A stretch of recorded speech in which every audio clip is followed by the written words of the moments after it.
شروع اللہ کے نام سے جو بڑا مہربان نہایت رحم کرنے والا ہے۔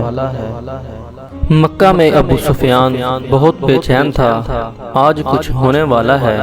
وہ بڑبڑایا، اس کی نظر آسمان کی طرف بار بار اٹھ رہی تھی۔ اس کی بیوی ہندہ جس نے حضرت امیر حمزہ کا کلیجہ چبایا تھا، اس کی پریشانی دیکھ کر اس کے پاس آ گئی تھی۔ کیا بات ہے، کیوں پریشان ہو؟ ابو سفیان چونکا، کچھ نہیں، طبیعت گھبرا رہی ہے، میں ذرا گھوم کر آتا ہوں۔ وہ یہ کہہ کر گھر کے بیرونی دروازے سے باہر نکل گیا۔ مکہ کی گلیوں میں سے گھومتے گھومتے وہ اس کی حد تک پہنچ گیا تھا۔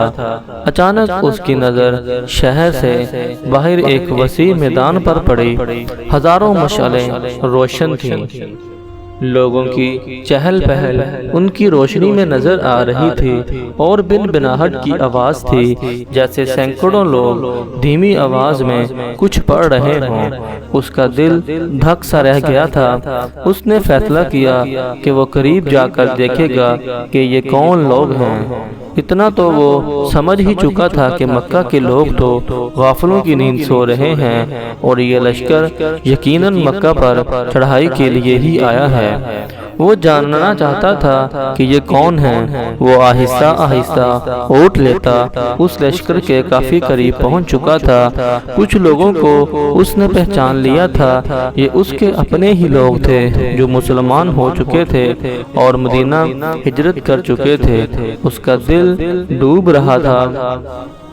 وہ سمجھ گیا تھا کہ یہ لشکر مسلمانوں کا ہے، اور یقیناً محمد صلی اللہ علیہ وآلہ وسلم اپنے جانثاروں کے ساتھ مکہ آ پہنچے تھے۔ وہ چھپ کر حالات کا جائزہ لے ہی رہا تھا کہ عقب سے کسی نے اس کی گردن پر تلوار رکھ دی۔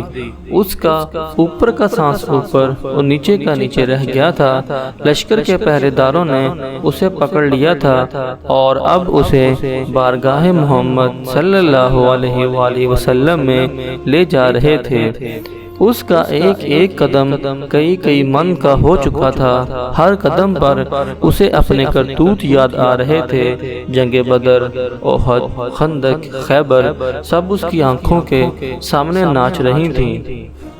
اسے یاد آ رہا تھا کہ اس نے کیسے سرداران مکہ کو اکٹھا کیا تھا محمد صلی اللہ علیہ وآلہ وسلم کو قتل کرنے کے لیے، کیسے نجاشی کے دربار میں جا کر تقریر کی تھی کہ یہ مسلمان ہمارے غلام اور باغی ہیں، ان کو ہمیں واپس دو۔ کیسے اس کی بیوی ہندہ نے امیر حمزہ کو اپنے غلام حبشی کے ذریعے شہید کروا کر ان کا سینہ چاک کر کے ان کا کلیجہ نکال کر چبایا، اور ناک اور کان کاٹ کر گلے میں ہار بنا کر ڈالے تھے۔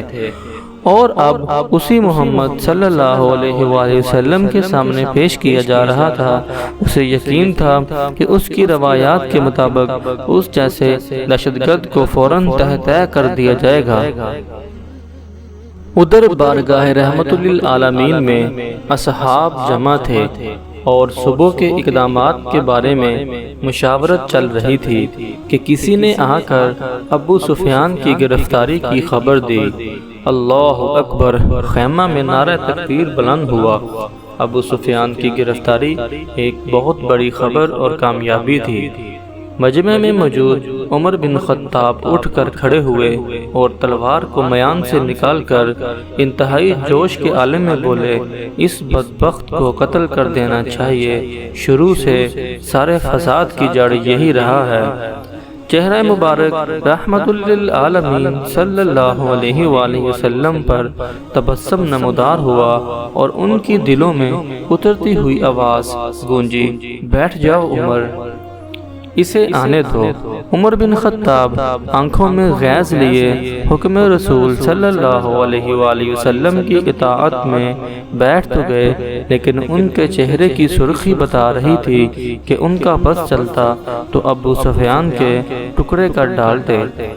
اتنے میں پہرے داروں نے بارگاہ رسالت صلی اللہ علیہ وآلہ وسلم میں حاضر ہونے کی اجازت چاہی۔ اجازت ملنے پر ابو سفیان کو رحمت للعالمین کے سامنے اس حال میں پیش کیا گیا کہ اس کے ہاتھ اسی کے امامے سے اس کی پشت پر بندھے ہوئے تھے، چہرے کی رنگت پیلی پڑ چکی تھی اور اس کی آنکھوں میں موت کے سائے لہرا رہے تھے۔ اور پھر اصحاب رضی اللہ تعالی عنہ نے ایک عجیب جملہ سنا، اس کے ہاتھ کھول دو اور اس کو پانی پلاؤ، بیٹھ جاؤ ابو سفیان۔ ابو سفیان ہارے ہوئے جواری کی طرح گرنے کے انداز میں خیمے کے فرش پر بچھے قالین پر بیٹھ گیا۔ پانی پی کر اس کو کچھ حوصلہ ہوا تو نظر اٹھا کر خیمے میں موجود لوگوں کی طرف دیکھا۔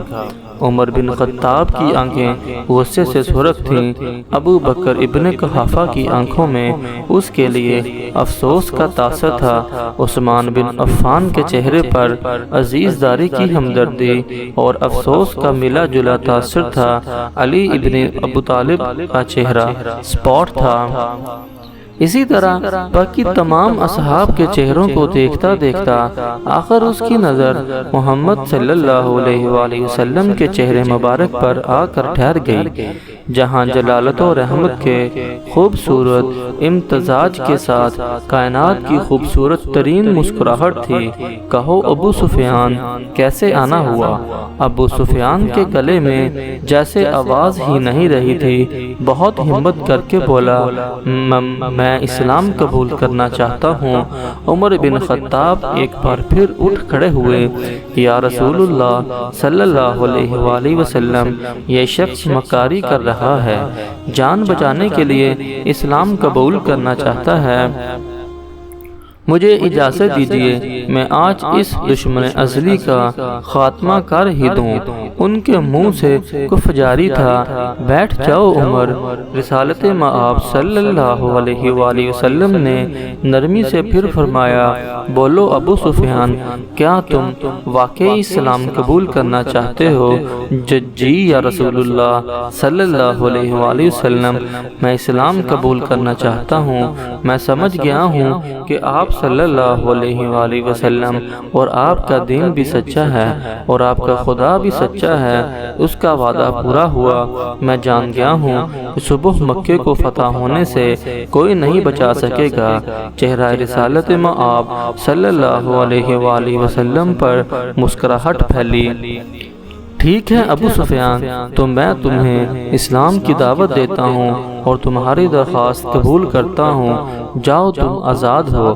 صبح ہم مکہ میں داخل ہوں گے انشاءاللہ۔ میں تمہارے گھر کو، جہاں آج تک اسلام اور ہمارے خلاف سازشیں ہوتی رہیں، جائے امن قرار دیتا ہوں۔ جو تمہارے گھر میں پناہ لے گا وہ محفوظ ہے۔ ابو سفیان کی آنکھیں حیرت سے پھٹتی جا رہی تھیں اور مکہ والوں سے کہنا، جب بیت اللہ میں داخل ہو گیا اس کو امان ہے، جو اپنی کسی عبادت گاہ میں چلا گیا اس کو امان ہے، یہاں تک کہ جو اپنے گھروں میں بیٹھ رہا اس کو امان ہے۔ جاؤ ابو سفیان، جاؤ اور جا کر صبح ہماری آمد کا انتظار کرو اور کہنا مکہ والوں سے کہ ہماری کوئی تلوار میان سے باہر نہیں ہوگی، ہمارا کوئی تیر ترکش سے باہر نہیں ہوگا، ہمارا کوئی نیزہ کسی کی طرف سیدھا نہیں ہوگا، جب تک کہ کوئی ہمارے ساتھ لڑنا نہ چاہے۔ ابو سفیان نے حیرت سے محمد صلی اللہ علیہ وآلہ وسلم کی طرف دیکھا اور کانپتے ہوئے ہونٹوں سے بولنا شروع کیا، اشہد ان لا الہ الا اللہ واشہد ان محمدن عبدہ ورسولہ۔ سب سے پہلے عمر بن خطاب آگے بڑھے اور ابو سفیان کو گلے سے لگایا، مرحبا اے ابو سفیان، اب سے تم ہمارے دینی بھائی ہو گئے، تمہاری جان، مال اور تمہارا سب کچھ ہمارے اوپر ویسے ہی حرام ہو گیا جیسا کہ ہر مسلمان کا دوسرے پر حرام ہے۔ تم کو مبارک ہو کہ تمہاری پچھلی ساری خطائیں معاف کر دی گئی ہیں اور اللہ تبارک و تعالی تمہارے پچھلے گناہ معاف فرمائے۔ ابو سفیان حیرت سے خطاب کے بیٹے کو دیکھ رہا تھا۔ یہ وہی تھا کہ چند لمحے پہلے جس کی آنکھوں میں اس کے لیے شدید نفرت اور غصہ تھا اور جو اس کی جان لینا چاہتا تھا، اب وہی اس کو گلے سے لگا کر بھائی بول رہا تھا۔ یہ کیسا دین ہے، یہ کیسے لوگ ہیں، سب سے گلے مل کر اور رسول اللہ صلی اللہ علیہ وآلہ وسلم کے ہاتھوں پر بوسہ دے کر ابو سفیان خیمے سے باہر نکل گیا۔ وہ دہشت گرد ابو سفیان کہ جس کے شر سے مسلمان آج تک تنگ تھے، انہی کے درمیان سے سلامتی سے گزرتا ہوا جا رہا تھا۔ جہاں سے گزرتا اس اسلامی لشکر کا ہر فرد، ہر جنگجو، ہر سپاہی جو تھوڑی دیر پہلے اس کی جان کے دشمن تھے، اب آگے بڑھ بڑھ کر اس سے مصافحہ کر رہے تھے، اسے مبارکباد دے رہے تھے، خوش آمدید کہہ رہے تھے۔ اگلے دن مکہ شہر کی حد پر جو لوگ کھڑے تھے، ان میں سب سے نمایاں ابو سفیان تھا۔ مسلمانوں کا لشکر مکہ میں داخل ہو چکا تھا۔ کسی ایک تلوار، کسی ایک نیزے کی انی، کسی ایک تیر کی نوک پر خون کا ایک قطرہ بھی نہیں تھا۔ لشکر اسلام کو ہدایت مل چکی تھی، کسی کے گھر میں داخل مت ہونا، کسی کی عبادت گاہ کو نقصان مت پہنچانا، کسی کا پیچھا مت کرنا، عورتوں اور بچوں پر ہاتھ نہ اٹھانا، کسی کا مال نہ لوٹنا۔ بلال حبشی آگے آگے اعلان کرتا جا رہا تھا، اے مکہ والو، رسول خدا صلی اللہ علیہ وآلہ وسلم کی طرف سے آج تم سب کے لیے عام معافی کا اعلان ہے۔ کسی سے اس کے سابقہ اعمال کی باز پرس نہیں کی جائے گی۔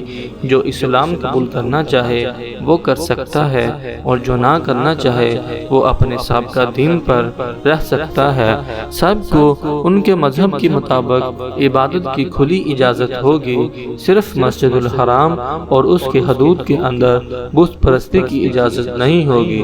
کسی کا ذریعہ معاش چھینا نہیں جائے گا، کسی کو اس کی اراضی جائیداد سے محروم نہیں کیا جائے گا۔ غیر مسلموں کے جان و مال کی حفاظت مسلمان کریں گے۔ اے مکہ کے لوگوں، ہندہ اپنے گھر کے دروازے پر کھڑی لشکر اسلام کو گزرتے دیکھ رہی تھی۔ اس کا دل گواہی نہیں دے رہا تھا کہ حضرت حمزہ کا قتل اس کو معاف کر دیا جائے گا، لیکن ابو سفیان نے تو رات یہی کہا تھا کہ اسلام قبول کر لو، سب غلطیاں معاف ہو جائیں گی۔ مکہ فتح ہو چکا تھا، بنا ظلم و تشدد، بنا خون بہائے، بنا تیر و تلوار چلائے، لوگ جوک در جوک اس آفاقی مذہب کو اختیار کرنے اور اللہ کی توحید اور رسول اللہ صلی اللہ علیہ وآلہ وسلم کی رسالت کا اقرار کرنے مسجد حرام کے صحن میں جمع ہو رہے تھے۔ اور تبھی مکہ والوں نے دیکھا اس ہجوم میں ہندہ بھی شامل تھی۔ یہ ہوا کرتا تھا اسلام، یہ تھی اسلام کی تعلیمات، یہ سکھایا تھا ہمیں ہمارے اسلام نے اور ہمارے پیارے نبی کریم صلی اللہ علیہ وآلہ وسلم نے۔ اللہ تعالیٰ ہمیں صحیح معنوں میں دین کی سمجھ عطا فرمائے۔ اللہ ہم سب کا حامی و ناصر ہو۔